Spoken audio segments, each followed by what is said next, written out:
Hello and welcome to My Community, brought to you by the Library Television Network. I'm Fred Albert, the host, and today I am so pleased to have as my guest Allison Brill. Allison has been the Executive Director of Rebuilding Together Charleston since September of 2017. Previously, Allison worked as an extension camp instructor for West Virginia 4-H for 2 years, and Allison was an intern for the United Methodist Conference in 2016. After coordinating volunteer projects with Rebuilding Together Charleston, she was invited to become the sole staff member in 2017. With her leadership and community support, Rebuilding Together Charleston has greatly expanded its impact in the Kanawha Valley. Allison has a Master's of Business Administration in Nonprofit Management from West Virginia Wesleyan College and is a certified Aging in Place specialist. Welcome, Allison. I'm so glad that you're here with us today. Thank you so much. I appreciate being here today.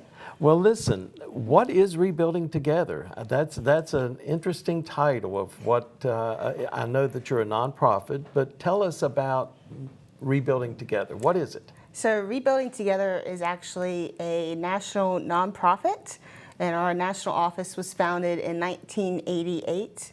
And it was founded on the concept of neighbor helping neighbor. Okay. So that means such as, you see your neighbor needs help, either something as simple as raking their leaves in their lawn, all the way to helping them fix a porch or railing. Okay. And so our affiliate here in Charleston, West Virginia started in 1996.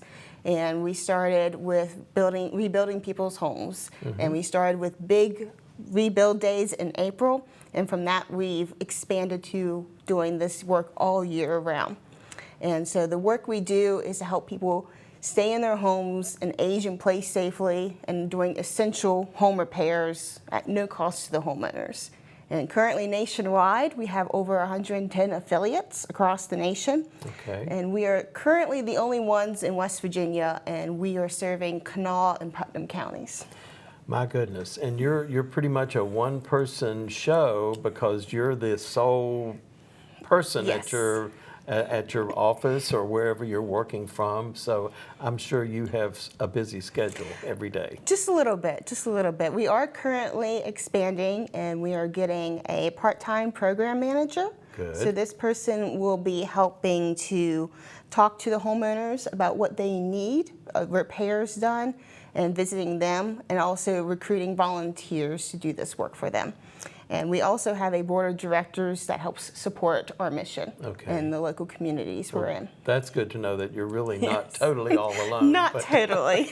I'm sure that you feel that way many times, that there's a heavy burden of helping people, because West Virginia and Charleston and Putnam and Kanawha County and Putnam County, we have aging populations. And I saw in the information that I read on the website, you do have a nice website that people can go to and learn more about Rebuilding Together. But there was a term, aging in place, and I think I know what that would mean, but tell us about, you're a specialist in aging in place. I didn't know that we had specialists in that, but that's extremely interesting. Tell me about it. So one of the things that aging in place means really is that you don't hopefully have to go to a nursing home or another facility once you cannot safely live by yourself, such as if you keep falling. So a lot of the housing stock across the United States, but especially here in West Virginia, is older housing stock. Sure. So for example, the average age of a home that we're currently working on is over 50 years old. Okay. It ranges from 50 to 70 years old. And most of them are 2 stories. So if you can think about it, that going up and down stairs in your own home gets a little more difficult, even just if it's up to a front porch. Right. Stairs can be difficult. Yes. You have the actual stairs, you have the actual railing. Another example is getting in and out of a shower or bathtub, or using the bathroom in general. Those are all things you don't really think about when you're young and you are very mobile, but as you age and arthritis sets in and all the other nice little things that come along with growing older, it can be a real problem or a real situation. Yes, yes. And so the one things we do is that we focus on keeping people in their home, because studies have shown that people who are able to age in their home for as long as they can have better quality of life in general. I can And- understand that because your familiar surroundings help you with cognitive issues and just feeling more comfortable. That's important. Exactly, exactly. And so that's one of the things we truly focus on, is to make sure people can stay in their homes that they've lived in for 30 some years. Sure.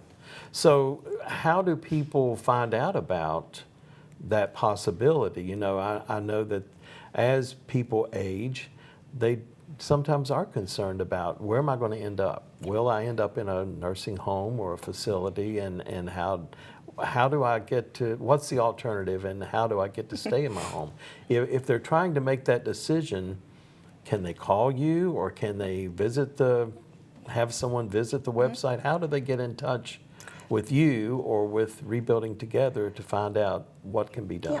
So we have many people who get referred to us, and they are referred to us through, sometimes they're personal doctors, sometimes it's through a neighbor or somebody who's seen us work on a home, and some people just go online and search for home repairs. Okay. And so we get a lot of referrals that way. You don't necessarily have to have a referral to contact us. So you can contact us either through email or through our phone number. And there's also a little box on our website that people can email us. Oh, and so good. that way we can get in touch and we can talk to whoever wants to apply for services. Sure. And we can get in touch with them and start that process. So if, let's say someone is alone, they want to stay in their home, but they're having difficulty getting around in their home, and they're having difficulty even cleaning their home.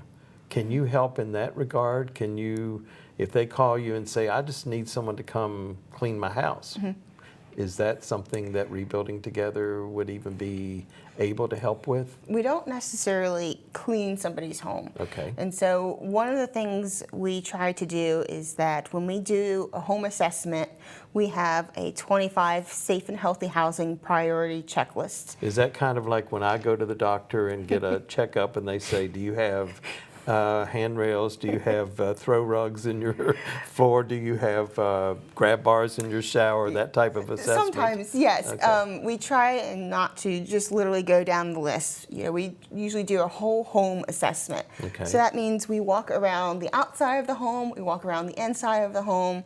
Now, when you say we, is that you and other people? It's usually myself and either a volunteer that I Okay. take with myself on Okay. these visits. And Good. so there are two of us. Two sets of eyes is always better than one Sure. on these things. So sometimes if we do notice that the homeowner is using a walker or a cane or is just a little, said, I've fallen. Right. We then ask them, okay, is grab bars, would that be something for you? Do you need a railing here? And so we try and sit with the homeowners and talk to them about that and understand what their needs are. And so that's kind of through the list, we go through that. And the list has things such as, converting a shower to a walk-in shower that has no lip, like a bathtub, all the way down to something as simple as a smoke detector. That actually that's works. important. Right. So, those are the things we kind of look for when we go through the home visits. Well, let's say you would visit a home and you are making an assessment, an evaluation of how to help this person age in place, and you notice that it is really cluttered. And clutter can be an impediment or, a hazard actually for people trying to navigate in their own home. Is there something you would be able to recommend or find help for that? Sometimes we have some volunteer. We talk to the homeowner. Sometimes it's just a matter of they can't clean. Sure. They can't get rid of the items by themselves, which is totally understandable. Yes.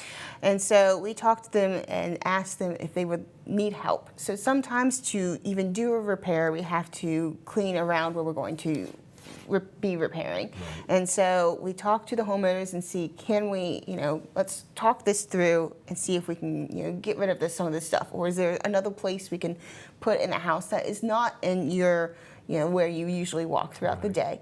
And so we talk to them about that, and we usually use volunteers. for this kind of work. And the volunteers we use, we have to help them understand that this is a sensitive time. Sure. You're going through somebody's personal possessions. Right. And so most of the volunteers we have are completely wonderful and understanding and compassionate. I'm glad you mentioned volunteers because I know that that's how your program operates, is through the dependence of volunteers. How do you get volunteers to volunteer?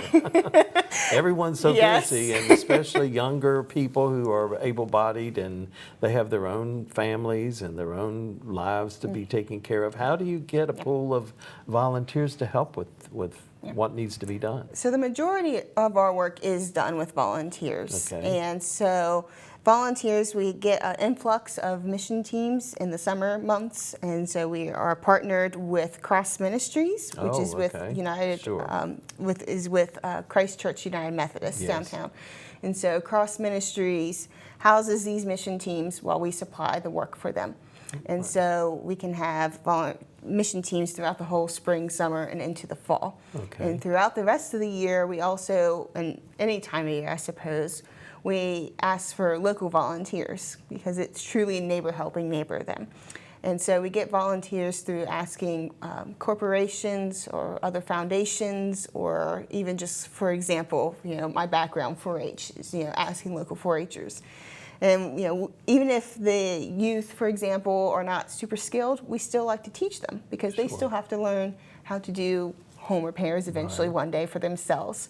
And so we also need people who will clear debris from the home, such as removing brush from the side of the home to keep the critters out.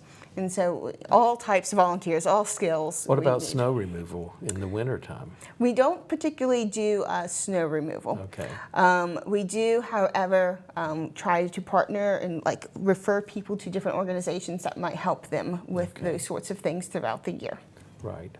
So do you rely on other churches in the faith community to help or to volunteer? Is word out there that Rebuilding Together could use you? Is there a way? How do you get in touch with potential volunteers? So currently we are trying to expand our local volunteer pool. Okay. As always, people's schedules change, people's lives change, and People get older. they do. They do. And so our local volunteer pool has been decreasing, and so we're trying to build that up, especially after the past few years. We're starting to open back up again into the world. And so people can always either sign up on our website or they can contact us. If they have a small group together, that would be even better. We take teams such as, 5 people at a time up to, we've done about 30-some people is a nice number as well. So it doesn't matter if you are faith-based, not faith-based. We're not a faith-based organization. Right. We just, they always have volunteers and they're ready and gun-ho. So we're always looking for them. That's important, and hopefully people watching My Community will contact you if they want to Yes. volunteer and help. How do you get your resources? If you're rebuilding something, if you're building a ramp or you're building a railing or grab bars or a new shower entryway, how do you get the resources to do that? So we are absolutely extremely lucky to have a national partner in Lowe's. Oh, so good. Lowe's is our number one source for materials currently. And so we have been able to get grants through Lowe's. We also are able to get funding from some government grants and local foundations. And we are always asking, somebody to give up their one-day weekly coffee or something and just donate $5, instead of drinking their coffee that So day. you do take donations? We do, yes. And that's on your website. yes. If you want to donate, I saw that icon or the place where you can Yes. click to donate. Yes, people can donate on our website. They can also mail us checks in the mail, whichever way they feel more comfortable with. And you can make a recurring donation, set it up to have a monthly or weekly reoccurrence on our website as well. So you can just do it once and you don't even have to think about it again. And I would imagine that maybe some people who have been a benefit or have been a beneficiary from the services of Rebuilding Together, they could even leave some money if they so desired to Rebuilding Together. That's a possibility. It is a possibility, yes, yes. We have homeowners who have been extremely thankful for us and have talked about that with us. How do you see the situation right now? I know that during COVID in 2020 and 2021, things were tough. Getting volunteers, getting people to go into homes would have been really difficult. Yes. So now that we're hopefully on the other side of that pandemic, things are coming back to some sense of normalcy.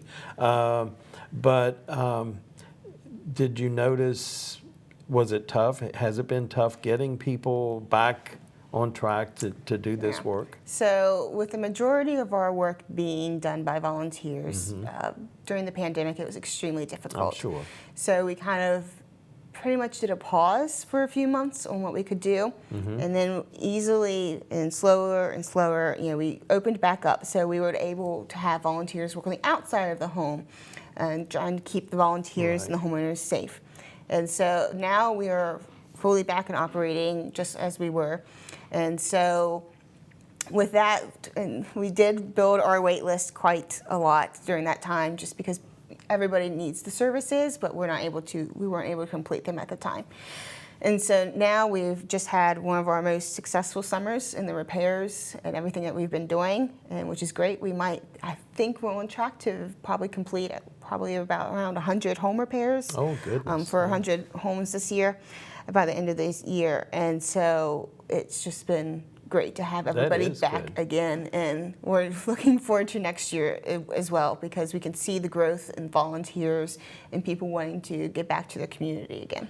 So if a faith-based community or any type of group, 4-H group or just a helping group wants to come to Charleston, West Virginia, or someplace in Putnam County or someplace in Kanawha County, they contact you and say, we want to come help, and then is that your job, or will that be the job of the program director that you're going to have part-time? Will that be that job for you to match them up with projects? So we like to think as us as a working family kind of office. So we all are pieces of the bigger picture, just like a jigsaw puzzle. And so they would contact the office and tell us, we're coming, we want to work in Charleston, we want to work in Putnam County and Hurricane. And we would figure out then how many people, what are their skills, what are their dates, and things like that. And we would, myself, along with the project manager, would figure out, okay, this home is perfect for this group, and let's start putting this together. So the project manager would then get the materials ready, help be in contact with the team that's coming to make sure they're all set up and oriented before the work day starts. And then who finds a place for them to stay? Would that be like the Cross Ministry or some other group to find them housing while they're here working on a project? How does that work? So typically, since we have the partnership with Cross Ministry, we would probably refer them to that organization and see if they had an opening. Okay. And if not, usually they have somebody else that they can kind of start the chain reaction going of who to stay with. Do you see the need growing more and more? I mean, from when you started in 2017 to now, do you see an increase in the need? I would imagine so, but what are you seeing? Definitely an increase in the need. When I first arrived, we had probably around, I would say, 35 to 45 applications. And for projects? For projects. Okay. Individual homeowners, families who are applying to our program. And now we have over 100, probably closer to 150 in total. And that's not because we're not working, it's just because the increase of our name is getting out there. People are understanding that we are a trustworthy organization. And there are very, very few organizations that work year-round on home repairs in this area, or in general in the whole United States. And so some of the trends I did see when I first started was that people were wanting, instead of having a bathtub, they were needing the walk-in shower. So we had a lot of those types of projects. And now the current #1 request is roofs. So I don't know of any other organization that does roofs in this area. And most of the roofs, by the time they're requesting it, are in fairly critical condition. Okay. And the current average roof that we're doing is around $12,000 to $15,000 some dollars. And so with that type of project, we do use a contractor for. We have a trusted contractor we do use for that. So, speaking of roofs, when someone says, I need a new roof, my roof is leaking, it's old, and I want to stay in my home, but I can't with this roof the way it is there any time you have to deny someone because you don't have the funds or you don't have the ability to replace the roof? And you said you use a contractor. Do the contractors allow volunteers to help them with that? So lots of questions. That's a lot of questions. Lots of questions. So I'll start with the contractors. Okay. So typically we don't have people get on roofs just partially because it's The safety. liability and It's a safety issue. Sure. You don't know what is structurally sound or Right. not and underneath. And so typically I do not have volunteers on roofs. I understand. The only time I would have a volunteer on the roof is most likely to clean gutters out, and that's Sure. for a ladder. And most of the homes, as we know here in West Virginia, is on mountains. Right. So it's a pretty far way down. And so for contractors, the way we look at homes that need roofs completed, whether it be a patch, whether it be new sheeting underneath, whatever it looks like, we do the home visit, understand that they do need a roof, and then we get in contact with our contractor, and they go out and they make a visit and they tell us their professional assessment. We already have a slight idea. We've been inside the house, we've looked at things, but they have a further idea Right. since they are the professionals. Every now and again, a few times a year, they will tell us one of the roofs is out of our budget. We have a set budget for roofs that we can do throughout the year, and it's just too far for us. Other times they tell us that the house is in such bad condition that it might not be able to hold a new roof. Oh my. And so we try to then refer that person to maybe someone else or figure out a different way to do a roof. And so we try and make sure that everyone is somehow served, and once they are in contact with us. That would be a tough place to be if you had to refuse someone and say, we just can't help you, but we'll try to find someone else to help Yes. you, I guess is what you do. What's the toughest situations that you have found in rebuilding together? Is it trying to coordinate volunteers for projects, or what's really the toughest challenge? I think the toughest challenge is honestly the volunteers, is getting the work completed that these homeowners desperately need. And so we have funds to do these projects, which is great. Right. We have the projects ready to go, but we need people to complete these projects. We were founded on neighbor helping neighbor. Right. And we want to keep it that way. And so using volunteers instead of contractors to do everything makes the most sense, and it makes the biggest impact. So if you have a project like, someone needs their yard cleaned of leaves, you can do that, and that would be fairly easy to do. Well, maybe easy, but it depends. But you have volunteers that are willing to do that, helping their neighbor or helping a neighbor. Do you have, and I think you may have mentioned this already, summertime is probably your busiest time, Yes. or nicer weather time. During the winter, is it challenging to find if someone needs a roof in the winter, or So something we that have when the weather's not so cooperative? Yes. Oh, yes. So I feel like we have perfected our little schedule throughout the year. So typically spring through early fall is the busiest time of year for I us. would imagine. And so in the colder winter months, we try and make sure we still have funds left over to do a few roofs. Typically we can find 1 or 2 nice days that it's not dreary outside. And then also we do, as we can, heating for people. So sometimes it's because their furnace broke or something to that effect. And so we try and get out there and help them, because we don't want anyone to be cold in the winter months. Right. Would you have to contact a contractor to take care of like an HVAC system or We do contact a contractor for an HVAC system, partially just because it is definitely out of our scope of knowledge. And that is something we definitely don't want a volunteer to be working on. And so we try and use contractors for that. And I would imagine the same might be for more extensive plumbing issues.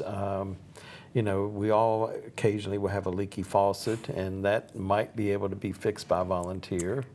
Do you do that type of thing? So I have seen volunteers do amazing things with plumbing. That's great. And so things that I thought imaginable, but sometimes they just dig their heels in and are like, no, we're going to fix this for this homeowner, today. And so I've seen volunteers do amazing things with plumbing. Every now and again, I will have to call a plumber if it's an issue that a volunteer is just way in over their head. Right. But I have seen volunteers put in a new shower stall instead of having the tub there. I've seen them completely replumb that and move plumbing around. And so it is just wonderful what they can do. I guess it would depend on each individual situation. So if someone wants to help out, you have a website that we've mentioned, you have a phone number on that website they can call or they can email and say, I want to help. Yes. And that's always welcomed. Yes. And if someone is then aging in their home and they want to stay there, they can also contact you those ways and say, I need some help. Can you come and visit me and see what you can do? And you're willing to do that. And we're also on Instagram and Twitter and Facebook as well. That's good. So people can contact us there as well. You have a Facebook account? We do. And do people use that? Yes. So people do contact us through the Facebook account, and every now and again they will contact us through Twitter as well sometimes, and so which is perfectly fine. We reply to people as best as we can throughout everywhere, even if it's just a pigeon carrier. Speaking of those issues, what if you have someone in their home wanting to stay there and they need some help with technology, or they're trying to connect? I know my dad lived to be 90 years old, but he was very self-sufficient with technology. He was helping to train other people in his little community where he lived. But that's a need? It is. Can you all help with that need? So one of the things that we do, we don't particularly train people on technology, but we do ask, if they need, instead of a pre-application online, we can send them the physical application in the mail. Perfect. Yes. Allison, I have so enjoyed talking with you. Our time is nearly up, but thank you for being here and thank you for the work that you're doing. Absolutely. My goodness, you're really providing a great service to our citizens in Kanawha County and Putnam County, and we appreciate all that you're doing. So keep doing the good work, and thank you for being here. Thank you for joining my community today, and we look forward to you joining us the next time.